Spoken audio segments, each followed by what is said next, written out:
saya Winda Karunia Putri dari S1 Keperawatan tingkat 3A. Di sini saya akan menjelaskan materi tentang penilaian kualitas pelayanan keperawatan dengan pendekatan penilaian kerja. Apa itu kerja? Kerja merupakan hasil kerja pegawai baik secara kuantitas maupun kualitas. Kinerja dapat berupa penampilan kerja perorangan ataupun kelompok. Pengertian tersebut saya ambil dari sumber Yasris Ilyas tahun 2002. Sedangkan penilaian kinerja merupakan alat yang paling dapat dipercaya oleh manajer dalam mengontrol sumber daya manusia dan produktivitas di dalam suatu pekerjaan. Adapun prinsip penilaian dalam kerja ada 7. Yang pertama, evaluasi pekerja didasarkan pada standar pelaksanaan kerja. Nomor 2, sampel tingkah laku perawat yang cukup representatif diambil dalam rangka evaluasi di dalam kinerjanya. Nomor 3, perawat diberi salinan deskriptif kerjanya, standar pelaksanaan kerja, dan evaluasi. Nomor 4, penilaian kerja perawat menunjukkan segi pelaksanaan sudah memuaskan atau belum, atau yang perlu diperbaiki lagi untuk meningkatkan suatu pekerjaan. Yang nomor 5, manajer menjelaskan area mana saja yang akan diprioritaskan dalam bekerja. Kemudian pertemuan evaluasi dilakukan pada waktu yang tepat.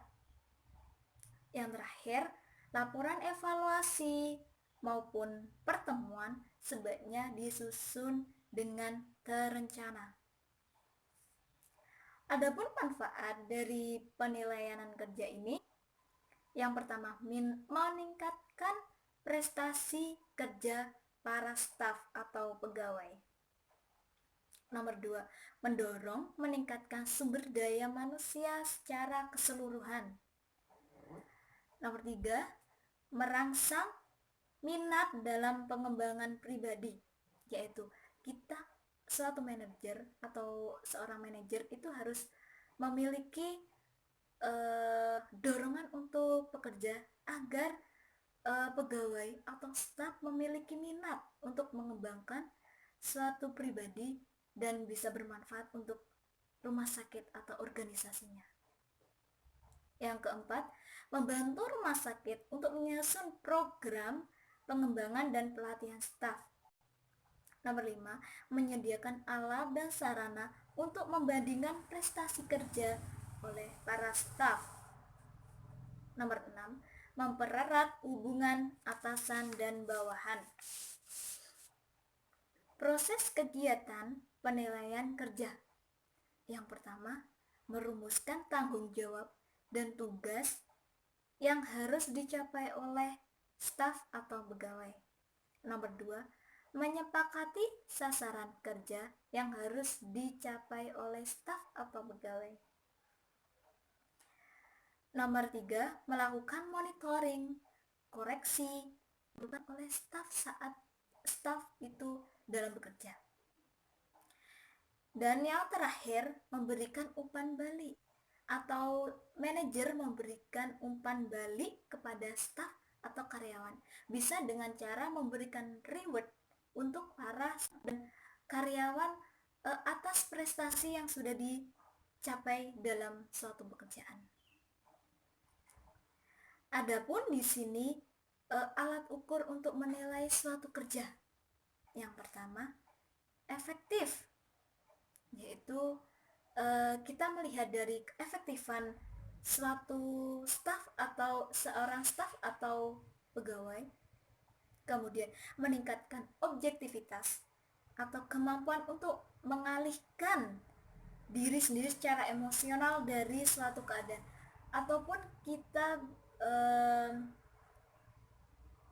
mengalihkan suatu emosi atau emosional yang dialami oleh staf itu ataupun mengontrol emosi dalam suatu keadaan tertentu. Dan yang terakhir, menjamin keabsahan atau ketahanan. Ada juga jenis alat evaluasi pelaksanaan kerja perawat.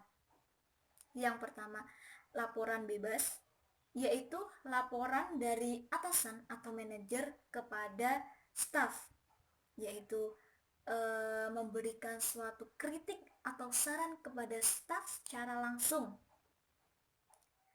Kemudian, checklist pelaksanaan kerja terdiri dari pemberian daftar kriteria pelaksanaan kerja terhadap staf atau pegawai, yaitu seorang manajer itu memberikan suatu selembar checklist standar-standar yang harus dicapai untuk para pekerjanya.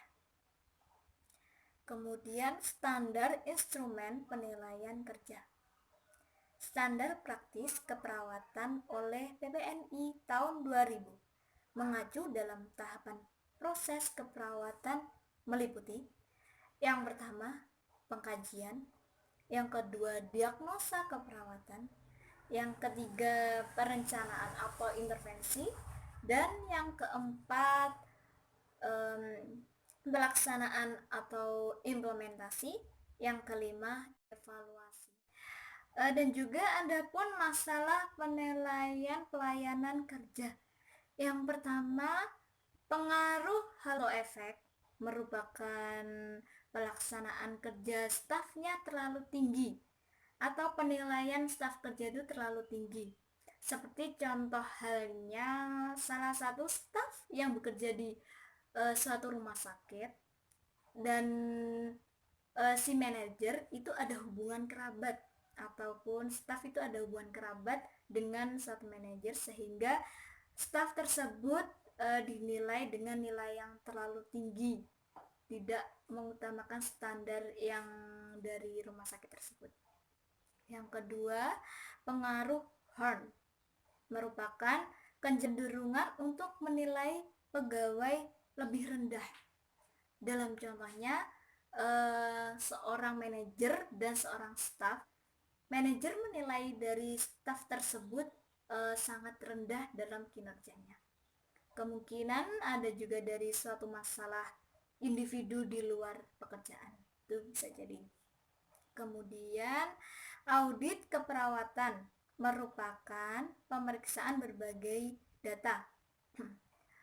Adapun macam-macam audit, yang pertama audit mutu merupakan inspeksi terhadap ketaatan organisasi untuk mendapatkan standar mutu.